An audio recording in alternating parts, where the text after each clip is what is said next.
ভালো করে মাথায় রাখুন সোনা মানিক, পৃথিবীর সরজমিনে কবরের ভিতরে যখন রাবিয়া বাসারীকে জিজ্ঞাসা করা হয় যে মা রব বলো তোমার রবকে, মান রব্বুকা তোমার রবকে, সঙ্গে সঙ্গে রাবিয়া বলেন আমাকে জিজ্ঞাসা করো না, আল্লাহকে যাইয়া জিজ্ঞাসা করো আমি রাবিয়াকে আল্লাহ কবুল করেন কি না। ইয়া আমার সোনা মানিকেরা, পৃথিবীর সরজমিনে কোন নারী যদি আবিদা জাহিদা নেককারিনী হয় 1000 পুরুষের থেকে আল্লাহ পাকের দরবারে তার দাম বেশি হয়। জোরে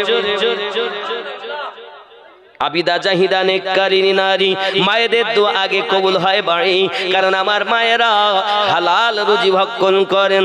স্বামী যেমন করে ইনকাম করে আনবে না কেন, মায়েদের জন্য সেটি হালাল হবে। এর জন্য মায়েদের খাবার আপনার কিনা হালাল, মায়েদের দোয়া আল্লাহর দরবারে আগে কবুল হয়। আরো জোরে বলুন সুবহানাল্লাহ। জননী মা পৃথিবীর সরজমিনে কেমন হবে আশিকে রাসূল, আশিকরা কেমন হবে ও সুজওয়ান যুবকেরা খুব ভালো করে মাথায় রাখুন। আল্লাহর হাবিব সাল্লাল্লাহু আলাইহি ওয়াসাল্লাম ঘোষণা দিয়েছেন 5 ওয়াক্ত নামাজ পড়া হলো ফরজ, নামাজ আদায় করা মানুষের জন্য কর্তব্য। ইসলামের স্তম্ভ হলো 5টি, 2 নম্বরের স্তম্ভ হলো সালাত, নামাজ কায়েম করা। আল্লাহর হাবিবের সাহাবী আপনার কিনা এসেছেন নামাজ পড়ার জন্য, নামাজ মসজিদে আদায় করতেছেন, সবার শেষে আসেন আর সবার আগে মসজিদ থেকে বার হয়ে যান। সাহাবী রাসূলদের মধ্যে আলোচনা শুরু হয়, নবীজি নবীজি নবীজি, সবার শেষে মসজিদে আগমন করেন আর সবার আগে মসজিদ থেকে বার হয়ে যান। কি এত কাজ বুঝি নাও, কি এমন দরকার বুঝি নাও। আমার নবী পাক বলেন কি ব্যাপার, তাকে একটু এবার ডেকে বসিয়ে দেবে। আল্লাহর হাবিবের সাহাবী হযরত আপনা আবু তালহা রাদিয়াল্লাহু তাআলা আনহু পৃথিবীর সরজমিনে আপনার আমার নবী জিজ্ঞাসা করে, ও আবু তালহা কি তোমার এমন করব যে তুমি সবার শেষে আসো, সবার আগে মসজিদ থেকে বার হয়ে যাও। হযরত আবু তালহা রাদিয়াল্লাহু তাআলা আনহু বলছেন, ফেদাকা বিউম্মিহি, হুজুর আপনার কদমে আমার পিতামাতা কুরবান হয়ে যাক নবী গো। আপনি নামাজের কথা বলেছেন, জামাতে 27 গুনাহ সওয়াবের কথা বলেছেন। আমি যখন নামাজের জন্য আসি হুজুর, আমি নামাজের জন্য আসি, তখন আমার বিবি অপেক্ষা করে, আমাদের বাসা বাড়ি নাই গো নবী, থাকার ঘর নাই, আমাদের কোনো জায়গা নাই, আমরা পাহাড়ের তলদেশে এক গুহার ভিতরে স্বামী স্ত্রীতে বসবাস করি হুজুর। ওই গুহা থেকে, ওই পাহাড়ের গর্ত থেকে নামাজের জন্য আসি, যখন নিকটতম হয় সব যখন এসে যায় ছুটে ছুটে চলে আসি হুজুর। একটি মাত্র পোশাক আমাদের স্বামী স্ত্রী 2 জনার। নবী গো আমি নামাজের জন্য চলে আসি, পোশাক খানা পরে আমার বিবি কাপড়বিহীন হালাতে গুহার ভিতরে অপেক্ষা করে, কখন আমি নামাজ পড়ি আবার গুহাতে যাব, আমার বিবিকে আমি পোশাকটা দেব, তাই আমার বিবি নামাজ আদায় করবে। ওগো নবী গো এই জন্য সবার শেষে আসি আর সবার আগে আগে আমি আবার মসজিদ থেকে বার হয়ে যাই। আমি আপনাদের বুঝাতে চাই বাবা, আমার নবী পাকের সাহাবী রাসূলদের ভিতরে পোশাক ছিল না, তবে নামাজ কাজা ছিল না। আর তোমার নামাজ কো যুবকরে আমার পৃথিবীর সরজমিনে অভাব অনাটন আস্তে আস্তে আস্তে আস্তে বাবা আল্লাহ পাকের দয়া ও সোনা মানিকেরা আমার পৃথিবীর সরজমিনে আপনার আমার নবী পাক সাল্লাল্লাহু আলাইহি ওয়াসাল্লামের সাহাবী আবু তালহা রাদিয়াল্লাহু তাআলা আনহু এমন একজন সাহাবী, আল্লাহ পাক আস্তে আস্তে একটু সচ্ছলতা দিয়েছেন, কিন্তু অভাব অনাটন বাড়ির মধ্যে রয়ে গেছেন। কারণ জান্নাতি যারা হয় দুনিয়ায় কষ্টের ভিতরে বেশি কাটে, আর বাবা ধনী মানুষ গরিব মানুষ, ধনী আর গরিবের মধ্যে ধনীর 500 বছর আগে গরিব জান্নাতে যাবে। গরিবেরা আগে যাবে জান্নাতে। কোথায় যাবে? জবান যুবক সোনামানিকেরা খুব ভালো করে বুঝুন, সাহাবী রাসূল পৃথিবীর সরজমিনে অবস্থা ছিল এমন, খাওয়া হয় না বাপ ঠিক মতো, আব্বা আমার কাজে চলে গেছেন, দুইটি মাত্র সন্তান, হে বাবাজি আমার এক এক করে দুটি পুত্র আল্লাহ সংসারে দিয়েছি, কিন্তু অভাব অনাটনের সংসার ঠিকভাবে চলে না। আবু তালহা রাদিয়াল্লাহু তাআলা আনহু পৃথিবীর সরজমিনে আমার নবী পাকের দরবারে আপনার নামাজে ফজর আদায় করে কাজ কর্মে আপনার বেরিয়ে গেছেন। সারাদিন হয়ে গেল বাবা, কাজ নাই, চিন্তা করে বাড়ি যাব কেমন করি, বাড়ি গেলেই তো বাচ্চা দুটো খাবার জন্য বলবে, আমি কোথা থেকে কি ব্যবস্থা করব। হে বাবাজি আমার, এই জন্য বাচ্চা ঘুমিয়ে গেলে তারপরে আমি আপনার বাড়িতে যাব। রাত যখন আপনার একটু গভীর হয়েছে, আবু তালহা রাদিয়াল্লাহু তাআলা আনহু বাড়িতে প্রবেশ করেছেন। বাবা বাড়িতে প্রবেশ করার পরে বিবি সাহেবা দরজার কাছে স্বামী এসে সালাম দিয়েছেন, দরজাটা খুলে দিয়েছেন। আব্বা আমার স্ত্রী জিজ্ঞাসা করেন, স্বামী গো আপনি যে চলে গেছেন মদিনার গলিতে গলিতে, কোথাও কি কাজ পাওয়া যায়নি? বিবি সারাদিন গলিতে ঘুরেছি, একটু কাজ পাইনি, এই জন্য বাজার করে আনতে পারিনি। বাচ্চাগুলো কোথায়? বলে বাচ্চাগুলো ঘুমিয়ে গেছে। ঠিক আছে, এমন সময়তে আপনার কিনা সকাল ফজরের জামাতে আবার মসজিদ নববীতে নামাজ পড়তে গেছেন, মনে মনে চিন্তা করে বাচ্চা যদি ঘুম থেকে উঠে যায় আমাকে দেখে তার আনন্দিত হয়, তারা হয়তো বলে আব্বু হয়তো খাবার এনেছে, এই জন্য খাবে বলে খোদার জ্বালা বড় জ্বালা।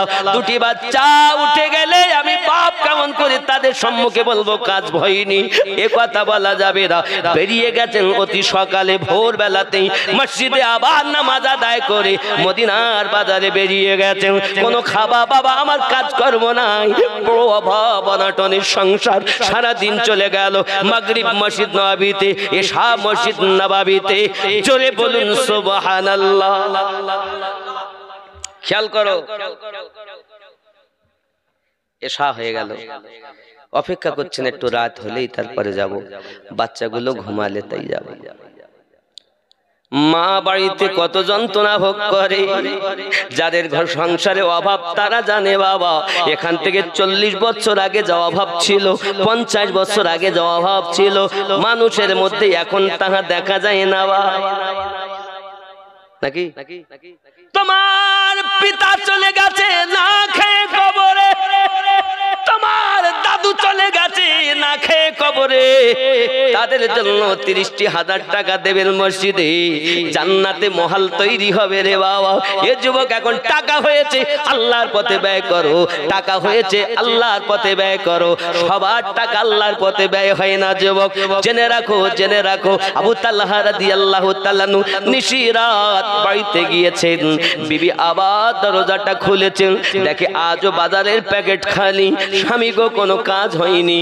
বলেন না বিবি না, এত ঘুরলাম সারাটা দিন কেউ ডাকিনি, কাজ হয়নি, আমি মসজিদ নববীতে নামাজ আদায় করি, বাচ্চা ঘুমালে বাড়ি আসবো বলে দেরি করতেছিলাম।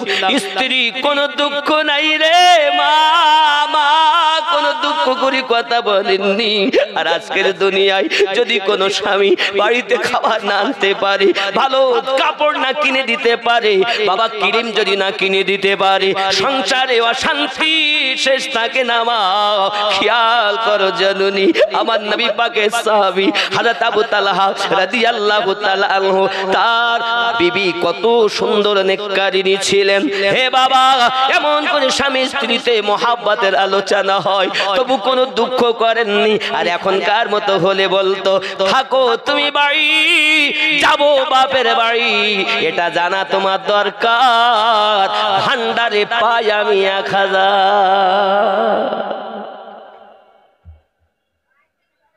আমার টাকায় কিরি মানবো, আমার টাকা। এখানকার মায়েরা ভালো, স্বামীর সঙ্গে ঝগড়া করে না। হাব্বা আমার সোনা মানিকের, আবু তালহা রাদিয়াল্লাহু তাআলা আনহু স্বামী স্ত্রীদের মোহাব্বতে কোনো ত্রুটি নাই। হে যুবকেরা আমার, অনেক সংসার এমন দেখা যায় টাকা ছিল না, বড় মায়া মোহাব্বত ছিল, কিন্তু টাকা হয়েছে, স্বামী আর স্ত্রীতে মিল মোহাব্বত এখন নাই। এ বাবা আমার, কত অশান্তি তাদের সংসারে দেখা যায়। যুবক আমার, হে আমার জননী মা, স্বামীকে বড় কথা বলো না মা, ও বা আমার স্বামীকে বড় কথা বলো না, তোমার জন্য তোমার স্বামী হলো আল্লাহর পক্ষ থেকে নেহাবাত, তুমি এরকম মনে করো, শুকরিয়া করো। পৃথিবীর সরজমিনে তোমাদের সম্মান আমার নবী পাক জগতে এসে দিয়েছে, জোরে বলুন না সুবহানাল্লাহ। আব্বাজি আমার সোনা মানিক, তৃতীয় দিন আপনার, দ্বিতীয় দিন পার হয়ে তৃতীয় রাত, বিবি বাচ্চাগুলো যদি কাঁদে, যেমন করি পারো তুমি তাদের সান্ত্বনা দিও বিবি।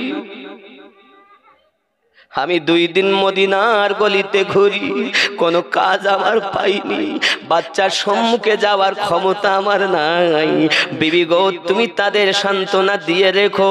এই জন্য কথায় বলে, মা যদি মারা যায়, মা যদি মারা যায়, পৃথিবীর জমিনে বাপ 2টি ছেলে লালন পালন করতে পারে না, কিন্তু যদি কারো বাপ মারা যায়, মা জননী 5টি ছেলে হলো লোকের বাড়ি ভিক্ষা করে সন্তান লালন পালন করে।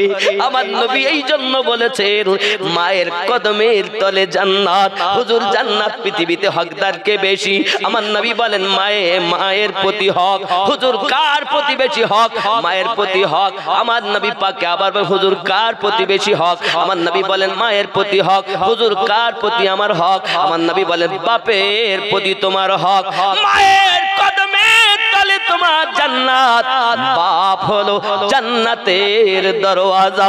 এ তারাকপুরের যুবক, আমি আপনাদের অনুরোধ করি বাবা, সকালবেলা উঠে যখন কাজে কর্মে ব্যবসা বাণিজ্যতে যাবেন, যদি আপনার মা বেঁচে থাকে, আপনার আব্বা বেঁচে থাকে, আব্বা মায়ের হাতে চুমা দিয়ে তারপরে যাবেন। এ বাবা, তোমার মা তোমার বাপ তোমার জন্য আল্লাহর নিয়ামত। মিশকাত শরীফের ভিতরে আমার নবী পাক জানিয়েছেন, ওর নাক খাক আলুদ হয়ে যাক, ওর নাক খাক আলুদ হয়ে যাক, ওর নাক খাক আলুদ হয়ে যাক। সাহাবী রাসূল বলেন, হুজুর কার নাক? আমার নবী পাক বলেন, পিতা এবং মাতা দুইজনকে বৃদ্ধা এবং বৃদ্ধা হালাতে পেয়েছে, অথবা দুইজনের মধ্যে একজনকে পেয়েছে, তারপরও জান্নাত কামিয়ে নিতে পারলো না, সে যেন ধ্বংস হয়ে যায়। কোথা গেল? আমার নবী জানাতে চেয়েছে, আব্বা মায়ের কাছে জান্নাত পাওয়া যায় গো। ওই মাকে কষ্ট দিও না, আব্বাকে কষ্ট দিও না। হে সোনা মানিকেরা, আমার মা কবরে চলে গেছে, না খেয়ে দুনিয়া থেকে বিদায় নিয়েছে, বাপ চলে গেছে বাবা, তাদের জন্য আল্লাহর ঘরে দেবেন। আল্লাহ আপনার আব্বা মাকে জান্নাতি মহল দান করবে। চলে যান মসজিদ নববীতে ফজরের নামাজ আদায় করি।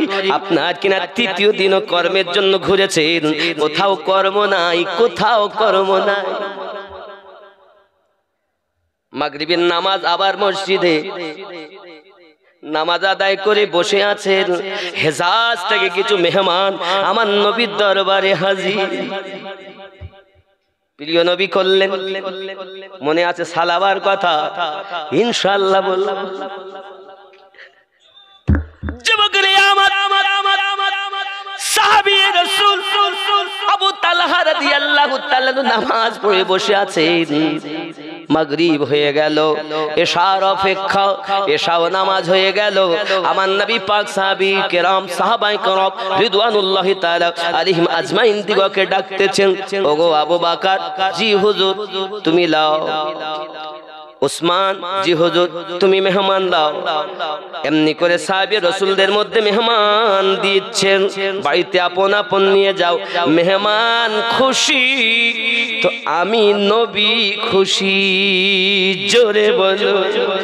রাসূল আমার জানিয়েছে, যদি কোনো ব্যক্তি একটি মেহমানের খাদিমদার খেদমত করে, 70টি মেহমানের বরকত আল্লাহ পাক তার হাড়ির মধ্যে দিয়ে দেয়। মেহমান পাইয়া দুঃখ করো না, আল্লাহ রহমত তোমার বাড়ি এসেছে, রহমত পেয়ে খুশি হও। আমাদের বাড়ি যদি মেহমান আছে, অনেকের মুখ হ্যাঁ বিছানা নষ্ট করে গেল, পেশাব পায়খানা খান নোংরা করে গেল, এত টাকা ব্যয় হয়ে গেল, এরকম আছে না? যুবকরে আমার যে কথা বলছিলাম, এবার আপনার মসজিদ নববী থেকে মেহমান বন্টন হতে হতে মাত্র একটি মেহমান বাকি, আর আবু তালহা সম্মুখে বসে আছেন। আমার নবী ডাকছেন, আবু তালহা, লাব্বাইকা ইয়া রাসূলুল্লাহ। আমার নবী বলেন, আবু তালহা, মেহমান আমার দরবারে, বাড়িতে নিয়ে যাও, মেহমানের খেদমত করবে।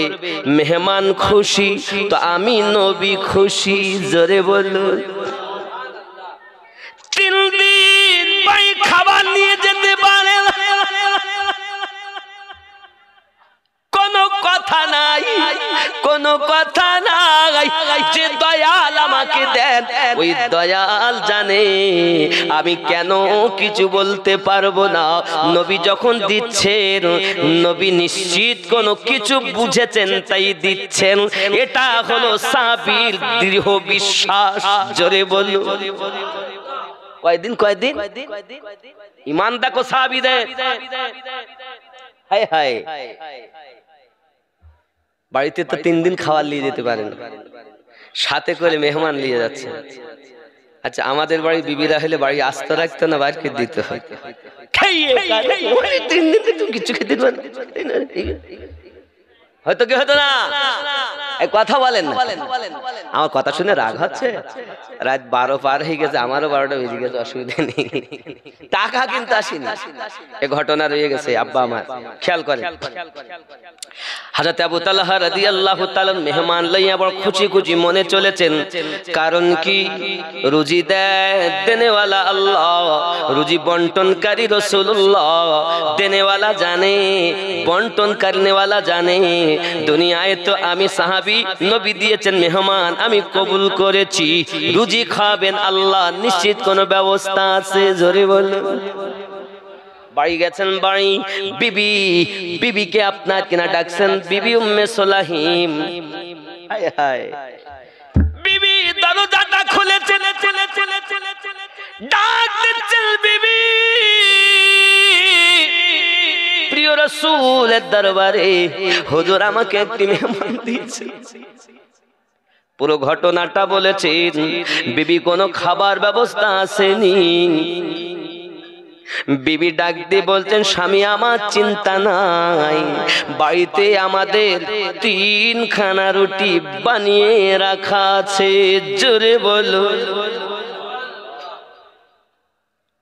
স্বামী জিজ্ঞাসা করে, বিবি 3 দিন তো আমি বাজার করে এনে দিতে পারিনি, কোথা থেকে তুমি এই রুটির ব্যবস্থা করেছো? সঙ্গে সঙ্গে ডাক দিয়ে বলে, ওগো আমার স্বামী, আমি আমার 2টি বাচ্চার ক্ষুধা সইতে পারি না, পাশের বাড়ি পাঠিয়েছিলাম, তারা অল্প গম দিয়েছিল, ওই গম পিসাই করি 3 খানা রুটি বানাইয়াছি। আমার 2টি বাচ্চা ক্ষুধার যন্ত্রণায় ছটপট করে। আমি বলেছি, বাবা একটু আরাম করো, তোমার আব্বা একটু পরে আসবে, তোমাদেরকে ডেকে দেব, এখন ঘুমিয়ে যাও বাবা। তারা 2টি বাচ্চা পানি খেয়ে আমার কোলে ঘুমিয়ে পড়েছিল, তাদেরকে ঘুম দিয়ে এসেছি। আপনি এলে 3 জন, আমরা 4 মায়ে পেয়ে রুটি খাবো বলে রেখে দিয়েছি, তাই রুটি 3 খানা রয়ে গেছে। এই 3টি রুটি ছাড়া আর কোনো খাবার নাই। বিবি গো, আমার আপনার নবী বলেছেন মেহমান রাজি, তো নবী রাজি, বলো এখন উপায় কি? একদিকে সন্তান, একদিকে নবীর মেহমান। মা, জানি না কার জীবনে আজ শেষ জলসা হয়, কে কখন থাকবে না, কে কখন মারা যাবে জানি না। মা, ভালো করে শুনে নাও। আমার নবী সাহাবী হযরতে আবু তালহা রাদিয়াল্লাহু তাআলা বিবি ডাক দিয়ে বলছেন, আমার স্বামী কোনো চিন্তা নাই। রাসূল যখন এই কথা বলেছেন, নবী বলেন মেহমান রাজি তো নবী রাজি। সন্তানের থেকে বেশি নবীকে প্রেম করার নাম হলো মুমিন। সুবহানাল্লাহ বলেন। সন্তানের থেকে বেশি কাকে ভালোবাসতে হবে? নবীকে। হায় হায়, স্বামী কোনো চিন্তা নাই। আপনি জলদি করে হাত মুখ দিয়ে ফ্রেশ হন, মেহমানকে ফ্রেশ করেন, আমি খাবার ব্যবস্থা করছি। জোরে বলেন সুবহানাল্লাহ। আমরা কি বলতাম, ও মেহমানটার দরকার নেই, কি করতাম, মেহমান খাক বা নাই বা খাক, আমার বাচ্চা 3 দিন ধরে না খেয়ে আছে, এই বাচ্চার জন্য মা জীবন দিত রাজি হয়, হয় না? হয় না? পেটে বাচ্চা আছে, মরবে না বাঁচবে কোনো গ্যারান্টি নাই, তারপরও মায়ের মনে আশা আমি বাঁচি বা মরি, আল্লাহ তুমি রাখলে থাকবো, নিলে চলে যাব, তবু আমার সন্তানের মুখ দেখতেই হবে, ঠিক না? বাবা আমার দেখবেন সবাই কাছে দোয়া চায়, দোয়া করবেন, দোয়া করবেন। হায় হায়, মা কি কষ্ট করে গো। অনেক কথা, আমি ওইদিকে মায়ের দিকে যাচ্ছি না, ঘটনাটার দিকে যাই। এমন সময় আব্বাজি আমার সোনা মানিকের বিবি স্বামীকে ডাক দিয়ে বলে, স্বামী একটা কাজ আপনাকে আমি বলি, মেহমানকে নিয়ে বসুন দুইজনে, কারণ মাত্র 3খানা রুটি, মেহমানের 2টি দেবেন, আপনি 1টি নেবেন, আর আলো যেটা থাকবে সেটা নিভিয়ে দেবেন, আর চাঁদের আলোতে আপনারা 2জনা খাবেন, আপনি রুটি যেন ভাঙবেন না। মেহমানের যদি 2টি রুটিতে পেট না ভরে, আপনার 1খানা রুটি তুলে মেহমানকে দেবেন, মেহমান 3টি রুটি যদি খায় নিশ্চিত তার ক্ষুধা মিটে যাবে, আর ক্ষুধা যদি মিটে যায় মেহমান খুশি হয়ে যাবে, মেহমান খুশি তো নবী খুশি। বিবি এইরূপ করে আপনার স্বামীকে শিক্ষা দেয়, ও জননী মা সিরিয়ালে তোমাকে এমন শিক্ষা দেবে না। আমার নবী পাকের সাহাবীদের জীবন ইতিহাসে যত সুন্দর শিক্ষা পাওয়া যায়, সিরিয়াল দেখো না, সাহাবীদের জীবন ইতিহাস দেখো, ইসলামের ইতিহাস দেখো। আব্বাজি আমার সোনা মানিক এখন মেহমানকেও খেতে দিয়েছেন। হুজুর আবু তালহা সাহাবী রাসূল বসেছেন, খেতে বসেছেন, এখন আলোটা নিভিয়ে দিয়েছেন, বাবা নিভে গেছে, হুজুর খান, হুজুর খান, চাঁদের আলো আছে, এই রোশনিতে খেয়ে নেন, এই আলোর ব্যবস্থা করে, আলোর ব্যবস্থা করে দিয়ে খাওয়া চলছে। সুবহানাল্লাহ, একটা চালাকি। ইনি রুটি ভাঙছেন না, খালি রুটিতে হাত দিচ্ছেন আর গালে দিচ্ছেন, মনে করছে মনে খাচ্ছেন। সাহাবী রাসূল 2টো রুটি খাওয়া হয়ে গেছে, দেখছে আর একটু হলে ভালো হয়, তো রুটি হেলে আমাকে দিবেন না, আপনি খান খান। বাপজি আমার, ইনি যে কড়া রুটি দিয়েছেন এটা তো সাহাবীকে বলছেন না, 3খানা রুটি খেয়েছেন, মেহমান বড় খুশি হয়ে গেছেন, মেহমানের শোয়ার ব্যবস্থা করে দিয়েছেন। স্বামী আর স্ত্রী উযু বানিয়ে নামাজের পাটি পেতে আল্লাহর কাছে ফরিয়াদ করছেন। জোরে বলো, এ কি মা, আর আমাদের ঘরের কি মা, মা জননী আমার সুবি সাদিক হয়ে গেছে। আমার নবী পাক আওয়াজ দিচ্ছেন, আবু তালহা দরজা খুলে দাও। সুবহানাল্লাহ বলুন। আবু তালহা শুভ সংবাদ লাও। কিসের সংবাদ? লা তামাসসাকান নার, জাহান্নাম তোমাদের জন্য হারাম হয়ে গেছে। মেহমানকে শুধু রাজি করো নাই, আমি নবীকেও রাজি করে নিয়েছো। তোমরা স্বামী স্ত্রীতে যে ঘটনা ঘটিয়েছো, মনে করো আমি নবী জানি না দেখি না, সব কিছু আমি নবী জেনেছি বুঝেছি, এই জন্য তোমাদেরকে জান্নাতের সুসংবাদ দিতে এলাম।